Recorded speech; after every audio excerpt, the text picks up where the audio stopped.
Class 9th students, तो आप सभी का मैं दोनों ही कोर्स यानी कि कोर्स ए और बी का सभी का डिटेल एक्सप्लेनेशन कंप्लीट कर चुकी हूँ। चाहे आपका व्याकरण हो, लेखन हो या आपके दोनों बुक, इन सभी का डिटेल एक्सप्लेनेशन मैं आपको दे चुकी हूँ।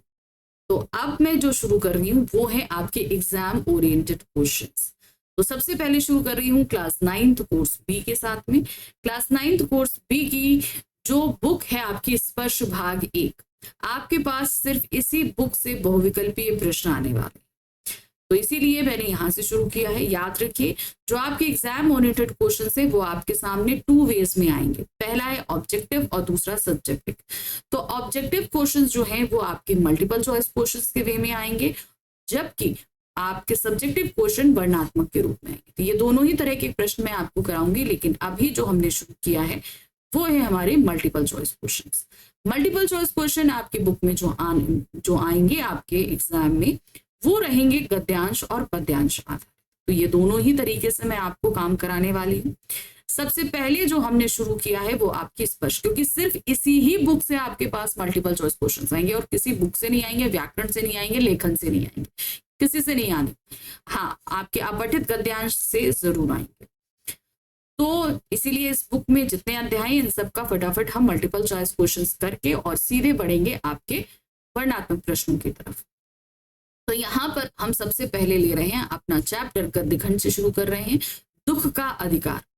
ये चैप्टर हम पढ़ चुके हैं, हमने समझ लिया है अच्छे से कि लेखक ने किस तरीके से एक तरबूज बेचने वाली औरत के जरिए हमें समझाया कि हर किसी को दुख जो है व्यक्त करने का समान अधिकार नहीं। तो चलिए देख लेते हैं इसी पर हम अपने बहुविकल्पीय प्रश्न। ठीक है, तो सबसे पहले हम गद्यांश आधारित प्रश्न कर रहे हैं और फिर उसके बाद हम करेंगे संपूर्ण पाठ आधारित प्रश्नों। जब भी आप किसी भी तरह के प्रश्नों को तैयार कर रहे हैं, सबसे पहला काम आप जो करेंगे वो है आप अपनी एनसीईआरटी बुक उठाइए और उस एनसीईआरटी बुक से में आप चैप्टर पूरा पढ़ लीजिए। फिर उसके बाद आप चाहे ऑब्जेक्टिव तैयार करिए चाहे सब्जेक्ट तैयार करिए, आपको बहुत आसानी से सारे ही क्वेश्चन समझ में आएंगे। ठीक है, तो चलिए पहले गद्यांश पढ़ते हैं। मनुष्यों की पोशाकें उन्हें विभिन्न श्रेणियों में बांट देती हैं, यानी कि अलग अलग कैटेगराइज कर देती हैं। प्रायः पोशाक ही समाज में मनुष्य का अधिकार और उसका दर्जा निश्चित करती है कि उसकी पोजीशन क्या है। भाई देखिए, हम लोग अक्सर लोगों की ड्रेसेस देखकर ये चीजें जो है डिसाइड कर लेते हैं। वह हमारे लिए अनेक बंद दरवाजे खोल देती है, परंतु कभी ऐसी भी परिस्थिति आ जाती है कि हम जरा नीचे झुककर समाज की निचली श्रेणियों की अनुभूति को समझना चाहते हैं, उस समय यह पोशाक ही बंधन और अड़चन बन जाती है। कभी कभी क्या होता है ना कि हमारा जो रहन सहन है वो हमारे लिए बहुत जो है आगे दरवाजे खोलती है, लेकिन कभी कभी यही पोशाकें क्या करती हैं कि अगर हम किसी का दुख बांटना चाहें तो हम बांट नहीं पाते। क्या करते हैं, हम उसके दुख को साझा नहीं कर पाते। जैसे वायु की लहरें कटी हुई पतंग को सहसा भूमि पर नहीं गिर जाने देती, उसी तरह खास परिस्थितियों में हमारी पोशाक हमें झुक सकने से रोके रहती है, यानी कि हमें झुकने नहीं देती। बाजार में फुटपाथ पर कुछ खरबूजे डलिया में और कुछ जमीन पर बिक्री के लिए रखे जान पड़ते थे। खरबूजों के समीप अधेड़ उम्र की औरत बैठी रो रही थी। खरबूजे बिक्री के लिए थे, परंतु उन्हें खरीदने के लिए कोई कैसे आगे बढ़ता। खरबूजों को बेचने वाली तो कपड़े से मुंह छिपाए सिर को घुटने पर रखे फफक फफक कर रो रही थी, यानी कि वो औरत क्या थी, बुरी तरीके से रो रही थी। ठीक है, उसे कोई भी खरबूजे ले नहीं रहा। अब इस पर प्रश्न देखिए। पहला प्रश्न है, गद्यांश के आधार पर बताइए कि मनुष्य की पोशाक कौन सा कार्य करती है। समानता और भाईचारे की भावना पैदा करती है, भेदभाव को कम करती है, विभिन्न श्रेणियों में बांट देती है, व्यक्ति की प्रतिष्ठा बनाती है। तो क्या करती है, वो विभिन्न श्रेणियों में बांट देती है। देखिए, अब कथन और कारण पर आधारित प्रश्न आया। पहले कथन पढ़ेंगे और फिर देखेंगे कि कारण उसको सही से एक्सप्लेन कर रहा है या नहीं, और फिर नीचे दिए ऑप्शंस में हम टिक मार्क करेंगे। देखिए क्या है, लेखक के अनुसार पोशाक हमारे लिए बंधन कब बन जाती है।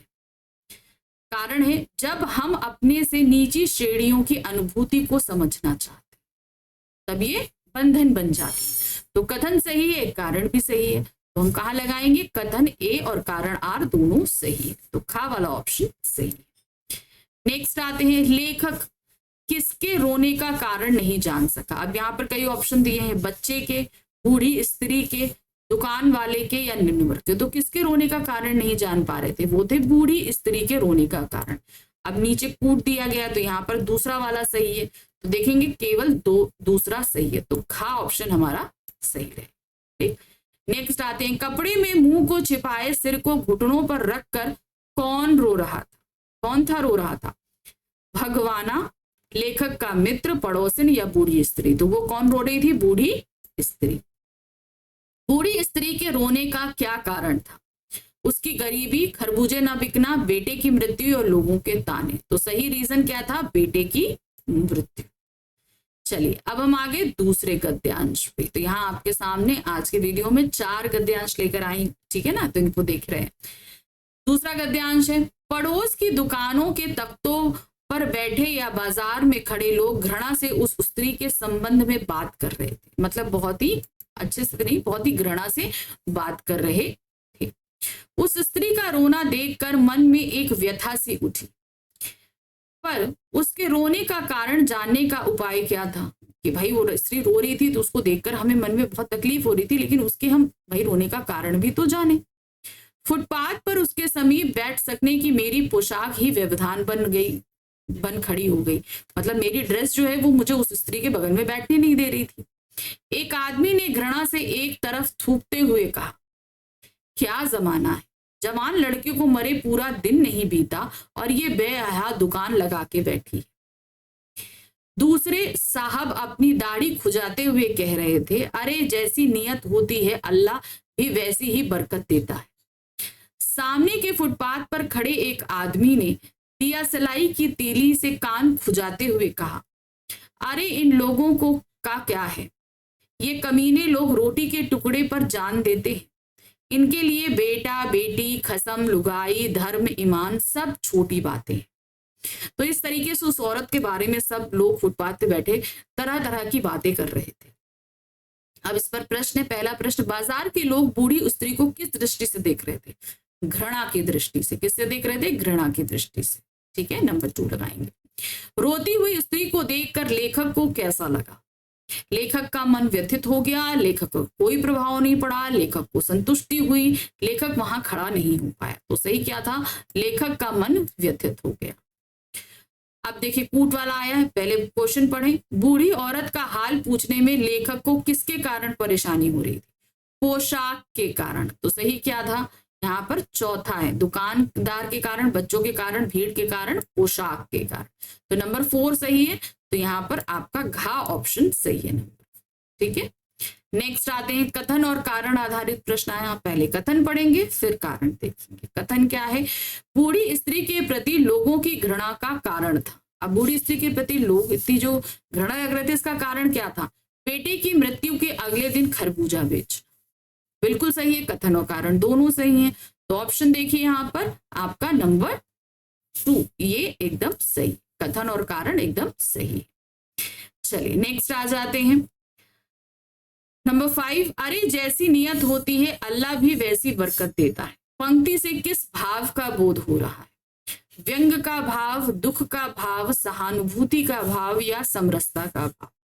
तो ये क्या है, ये व्यंग कर रहा है, वो व्यक्ति जो अपनी दाढ़ी खुजा रहा था उसने कहा था ना ये चीज, तो ये क्या है, ये एक व्यंग का भाव। चलिए नेक्स्ट आते हैं, अब आगे गद्यांश संख्या 3 पर। अरे भाई उनके लिए मरे जिए का कोई मतलब ना हो, पर दूसरे के धर्म ईमान का तो ख्याल रखना चाहिए।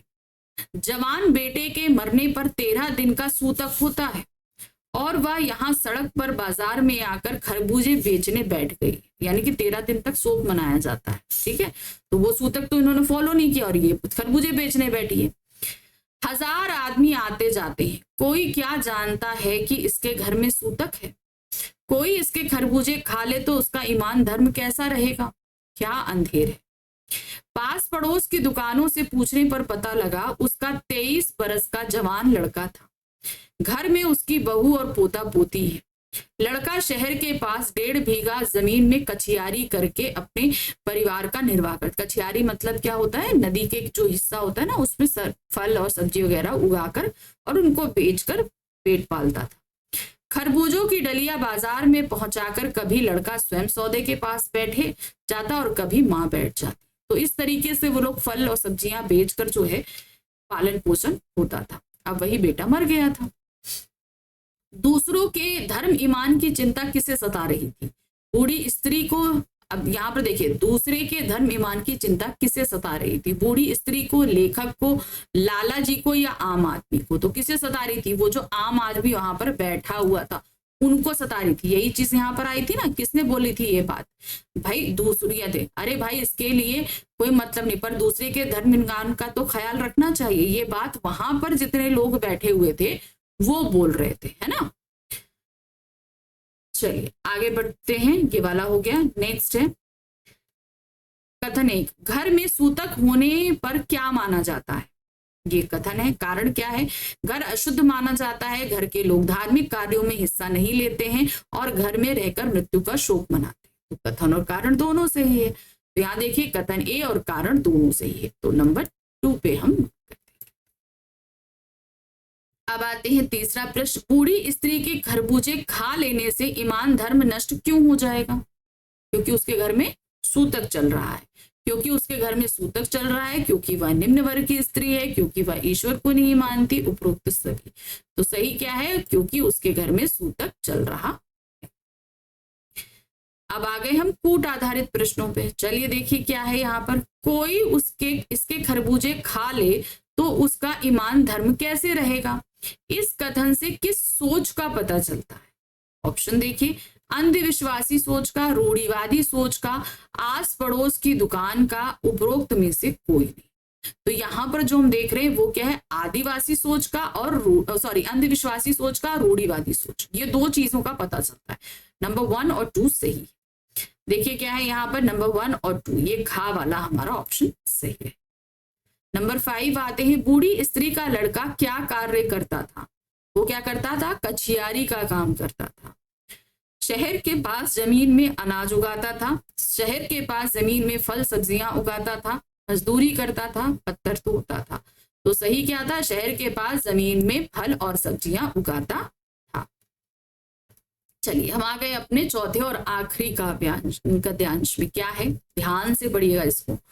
उस पुत्र वियोगिनी के दुख का अंदाजा लगाने के लिए पिछले साल अपने पड़ोस में पुत्र की मृत्यु से दुखी माता की बात सोचने लगा। अब लेखक सोच रहे हैं कि भाई इस स्त्री के दुख का अंदाजा लगाना है, तो पिछले साल उनके पड़ोस में एक जवान लड़के की मृत्यु हुई थी, तो उसकी तकलीफ का अंदाजा लगा रहे थे। क्या कह रहे थे? अब वो चूंकि संभ्रांत महिला पुत्र की मृत्यु के बाद 2.5 महीने तक पलंग से उठ ना सकी। भाई वो लोग क्या थे? थोड़े पैसे वाले थे। तो उसके पुत्र की मृत्यु हुई तो उसकी जो माँ थी वो 2.5 महीने यानी कि 2.5 मंथ जो है वो पलंग पर ही पड़ी रही। उन्हें 15-15 मिनट बाद पुत्र वियोग में मूर्छा आ जाती थी। 15-15 मिनट में वो बेहोश हो जाती थी। मूर्छा ना नहीं की अवस्था में आंखों से आंसू ना रुक सकते थे, और अगर मूर्छा यानी बेहोश नहीं होती थी तो रोती रहती थी। 2 डॉक्टर हर दम सिरहाने बैठे रहते थे। हर दम सिर पर बर्फ रखी जाती थी। शहर भर के लोगों के मन उस पुत्र शोक में द्रवित हो पड़ते थे। यानी कि उस व्यक्ति जो महिला थी उसके वियोग से, पुत्र वियोग से बहुत ही ज्यादा दुखी हो जाते थे। जब मन में सूझ का रास्ता नहीं मिलता तो बेचैनी से कदम तेज हो जाते हैं। उसी हालत में नाक ऊपर उठाए राह चलतों से ठोकरे खाता में चला जा रहा था। सोच रहा था शोक करने, गम मनाने के लिए सहूलियत चाहिए और दुखी होने का भी एक अधिकार होता है। यानी कि उन्होंने क्या बताया? भाई सहूलियत चाहिए तो दुखी होने का भी एक अधिकार होता है। यानी कि उस गरीब स्त्री को दुख करने का समय नहीं था और इसके पास इतना समय था। चलिए इस पर 5 प्रश्न है। पहला है, लेखक ने बाजार में बैठी बूढ़ी स्त्री की तुलना किससे की? संभ्रांत महिला से, असहाय महिला से, दुखी महिला से, या अपने गांव की महिला से? किससे की थी? संभ्रांत महिला से। कथन है, देखिए सबसे पहले कथन कारण आधारित प्रश्न। कथन है, गद्यांश में लेखक ने संभ्रांत महिला के पुत्र शोक का उदाहरण क्यों दिया है? क्योंकि वह बूढ़ी स्त्री की अपेक्षा 2 महीने से ज्यादा समय तक पुत्र शोक मनाती रही। बिल्कुल सही है, कथन कारण एकदम सही है। तो हम क्या लगाएंगे, कथन और कारण दोनों सही, खा पर लगाएंगे। नेक्स्ट आ गए कूट आधारित। देखिए, शहर के लोग किसके दुख में द्रवित हो उठे? बूढ़ी स्त्री के, लेखक के, संभ्रांत महिला के या भगमना के? तो किसके हुए थे? संभ्रांत महिला के दुख में दुखी हुए थे। तो नंबर 3 सही है। तो हम यहाँ लगाएंगे नंबर 3 हमारा सही। नंबर 4 है, लेखक के अनुसार मन बेचैन कब हो जाता है? जब किसी सवाल का जवाब नहीं मिलता, जब किसी व्यक्ति का दुख देख लेते हैं, जब सुख आवश्यकता से अधिक हो जाता है, जब दुख को दूर करने का कोई विकल्प नहीं सूझता। मन तब बेचैन होता है जब हमारे अंदर जो दुख है उसे दूर करने का हमें कोई उपाय नहीं मिलता है। नंबर 5 क्वेश्चन है, लेखक के अनुसार दुख मनाने का अधिकार किसको नहीं? संभ्रांत महिला को, गरीब को, उच्च वर्ग को या स्वयं लेखक? तो जो लोग गरीब हैं उनको दुख मनाने का अधिकार नहीं, क्योंकि भाई देखिए दोनों ही स्त्रियों के पुत्र खत्म हुए थे, वो 2.5 महीने तक दुख मनाती रही, और इस बेचारी को अधिकार इसलिए नहीं क्योंकि इसके घर में तो भाई खाने पीने के वाले लाले पड़े थे, पैसा नहीं था, तो उसको कमाने के लिए बाहर आना पड़ा, तो उसे दुख मनाने का भी कोई समय नहीं था। चलिए, अभी तक हमने देख लिए गद्यांश आधारित प्रश्न, अब हम आ गए हैं संपूर्ण पाठ आधारित प्रश्न। ठीक है, पूरे पाठ में। तो पहला प्रश्न है, दुख का अधिकार कहानी में लोगों ने पत्थर दिल किसको कहा है? वो किसको कह रहे हैं? बूढ़ी स्त्री को सभी ने पत्थर दिल कहा है ना, क्योंकि वो अपने बेटे के मृत्यु के दूसरे दिन आ गई थी बाजार में फल बेचने। तो क्या होगा? बूढ़ी स्त्री को।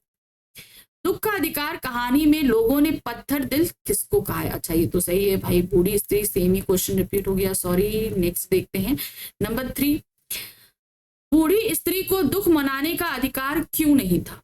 रीजन क्या था? क्योंकि उसने अपना ईमान बेच दिया और वह पुत्र की मृत्यु के अगले दिन बाजार आ। ये तो गलत है, ये ऐसा तो नहीं था। तो यहाँ पर कथन सही है पर कारण गलत है। तो कथन ए सही है लेकिन कारण आर सही नहीं है, तो यहाँ पर का ऑप्शन। ठीक है, चलिए नंबर 4 आते हैं, समाज में मनुष्यों का अधिकार, उसका दर्जा कैसे सुनिश्चित होता है?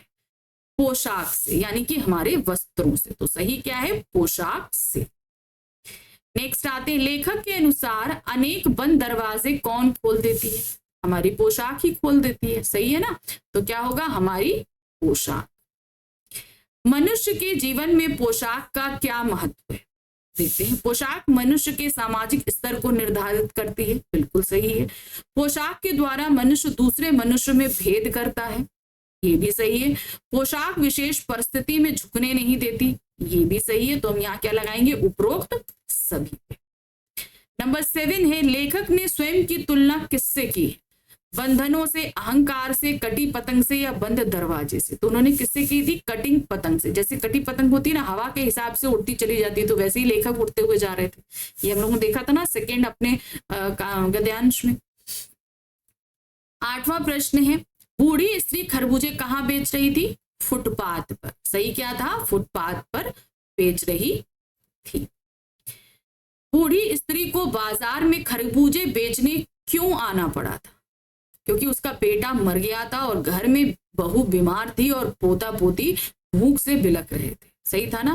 बेटे के बिना उसे कोई पैसे उधार नहीं देता, उसकी बहू बुखार से तप रही थी, का खा दोनों, या वह और सामान खरीदना चाहती थी। तो अब देखिए, उधार देने वाली तो ये था कि भाई उसे कोई पैसे उधार नहीं देता क्योंकि उसका बेटा मर गया था। अब उसकी जिम्मेदारी लेने वाला कोई नहीं था, इसलिए वो उधार पैसे नहीं मांग सकती थी किसी से, कोई उसे देता भी नहीं। और बहू बीमार थी इसलिए पैसों की जरूरत भी थी उसे। तो हम क्या लगाएंगे? का खा दोनों सही है, तो हम यहाँ गा पे ऑप्शन लगाएंगे। नेक्स्ट है, बेटे की 13वीं संपन्न हुए बिना बूढ़ी स्त्री को इस तरह बाजार में आ बैठना लोगों को कैसा लगा? कैसा लगा? उन्हें सही नहीं लगा, है ना? उन्हें आपत्ति थी इस चीज से। आपत्तिजनक, संतोषजनक, दुखजनक या शोकजनक? तो क्या था? ये आपत्तिजनक। नेक्स्ट है, कथन और कारण आधारित है। कथन है, खरबूजे बेचने वाले से कोई व्यक्ति खरबूजे क्यों नहीं ले रहा था? रीजन, उसके बेटे की मृत्यु के कारण उसके घर में सूतक चल रहा था। बिल्कुल सही है, कथन भी सही है, कारण भी सही है। तो यहाँ पर क्या देखिए, कथन ए और कारण आर दोनों सही है, तो हम यहाँ गा में ऑप्शन लगाएंगे। नेक्स्ट आते हैं, भगवाना अपने परिवार का निर्वाह कैसे करता था? कछियारी करके यानी कि फल और सब्जियां बेचकर, मजदूरी करके, परचून की दुकान लगाकर, फेरी लगाकर सामान बेचकर, या फल सब्जी बेचकर। तो सही क्या है? फल और सब्जी बेचकर। बूढ़ी स्त्री के बेटे की मृत्यु कैसे हुई? सांप के काटने से, लंबी बीमारी से, दुर्घटनाग्रस्त हो जाने से, सांप के काटने से, खेत में चक्कर लगाकर गिर जाने से। तो सही क्या है? सांप के काटने से। लड़के को बचाने के लिए बूढ़ी स्त्री ने क्या किया था? वह झाड़ फूंक करने वाले ओझा को बुलाकर लाई थी, बिल्कुल सही है। वह चिकित्सक को बुलाकर लाई थी, नहीं। वह स्वयं चिकित्सक बनकर देखभाल करने लगी, नहीं। उसे दवा देने लगी, सही क्या थी? वो झाड़ फूंक करने वाले ओझा को बुलाकर लेकर आई थी। नेक्स्ट है, सांप के काटने पर लड़के का शरीर कैसा पड़ गया था? काला पड़ गया था। कैसा पड़ा था? काला। तो सही क्या लिखेंगे हम? काला पड़ गया था। नेक्स्ट है, बूढ़ी स्त्री को अपने बचे हुए गहने क्यों बेचने पड़े? अपने बेटे के क्रियाकर्म के लिए, है ना, पुत्र के इलाज के लिए, पोते पोती के भोजन के लिए, बहू के इलाज के लिए, या बेटे के अंतिम संस्कार के लिए। तो सही क्या था? बेटे के अंतिम संस्कार के लिए। जिसकी मृत्यु के बाद बूढ़ी स्त्री किसकी मृत्यु के बाद बूढ़ी स्त्री के परिवार का पालन पोषण करने वाला कोई नहीं था? उसका पुत्र, बूढ़ी स्त्री का। तो सही क्या था? हम यहाँ लगाएंगे पुत्र। बूढ़ी स्त्री खरबूजे बेचते समय क्या कर रही थी? वो पैरों में मुंह दबाकर फफक फफक कर रो रही थी, ग्राहकों के साथ हंस रही थी, सामान्य रूप से बात कर रही थी, काका दोनों सही थी, या फफक फफक कर रो रही थी। तो सही क्या थी? फफक फफक कर रो रही थी। दुख का अधिकार कहानी में लेखक क्या बताना चाहता है? दुख व्यक्त करने का अधिकार अमीरों को ही होता है, गरीब आदमी को दुख की अनुभूति कम होती है, गरीब आदमी को दुख व्यक्त करने का अधिकार नहीं है, दुख की अनुभूति सभी को समान रूप से होती है। तो यहाँ पर लेखक ने बताना चाहा है कि भाई चाहे अमीर हो चाहे गरीब हो, दुख सभी को समान रूप से होता है। अब आ जाते हैं इस कहानी के जो लेखक हैं, यशपाल का जन्म कब और कहाँ हुआ? तो यशपाल जी का जन्म कब और कहाँ हुआ? सन 1903 में फिरोजपुर छावनी, 1913 में अंबाला छावनी, 1903 में कानपुर में, 1905 में बरेली छावनी। तो सही क्या है? सन 1903 में फिरोजपुर छावनी में इनका जन्म हुआ। तो ये खत्म हुआ हमारा पहला अध्याय, उसके बहुविकल्पीय प्रश्न। आई होप आप सभी को बड़े अच्छे से समझ में आ गया होगा कि आपको किस तरीके से अपने क्वेश्चन आंसर की प्रिपरेशन करनी। तो ये वीडियो आपके प्रिपरेशन में आपकी काफी हेल्प करेगा, इसको करिए। अब हम मिलेंगे अपने नेक्स्ट चैप्टर में, जहां हम देखेंगे बचेंद्री पाल की यात्रा को। लेकिन उससे पहले फटाफट चैनल को लाइक, सब्सक्राइब, शेयर कीजिए, और हाँ, साथ ही साथ टेलीग्राम चैनल को भी ज्वाइन कीजिए। अगर आपको किसी भी तरह के नोट्स चाहिए तो आप मुझसे टेलीग्राम चैनल पर कनेक्ट हो सकते हैं, ठीक है। मेरे पर्सनल चैनल पे आप मुझे मैसेज कीजिए टेलीग्राम पे, तो मैं आपको उसके थ्रू जो है नोट्स प्रोवाइड करा दूँ, ठीक है। चलिए, जल्दी ही मिलते हैं अपने नेक्स्ट चैप्टर के साथ। Thank you for watching, bye bye.